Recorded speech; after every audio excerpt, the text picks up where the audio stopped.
if you look at the stake that Kenya has in Southern Sudan, I think we were better off inside Southern Sudan than outside.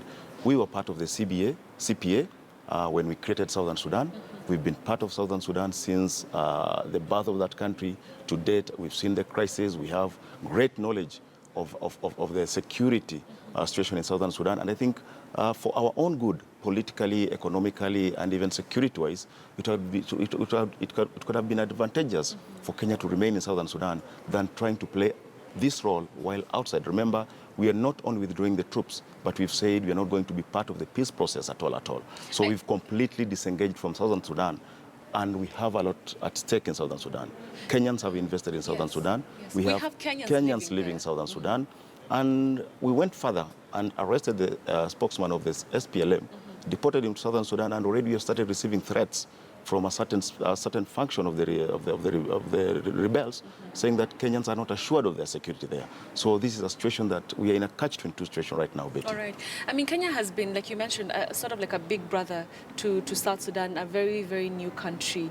What impact are we likely to see in regards to, like you mentioned, the Kenyans who are living there? Are we likely to see anything happen to them? Will it be, a difficult situation for them back there now that we've withdrawn? It's going to be a difficult situation back there for us, Betty. Remember, this is not the first time we've had Kenyans being mistreated in Southern Sudan. Yes. And now we've even given them a better excuse to continue doing harassing Kenyans. It's not only Kenyans, East Africans have we've seen them being harassed in Southern Sudan to a point that you'll find that countries like Uganda started withdrawing their troops from Southern Sudan a very long time ago.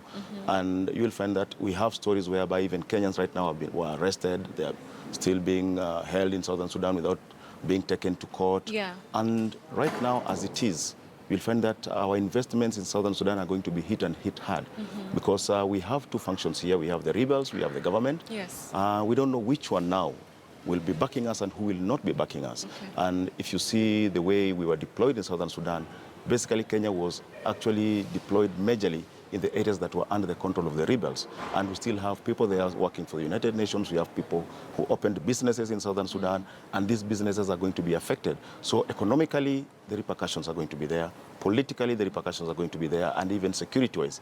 Most of the firearms that are being used in West Pokot and Marakwet find their way through the country through Southern Sudan. Okay. So our being there was actually ensuring also security within our borders. Okay. But now that we are out, it's going to be difficult. It's going to be a major challenge. All right. You mentioned that Kenya was there as part of a mission. What role did it play a major role that the exit will really be felt by the other countries who were still there? This is definite, Betty, because remember we've been there longer than all these other nations. Okay. And our being neighbors to Southern Sudan understand the dynamics of the situation in Sudan better than these other players. Right. So their impact is going to be felt.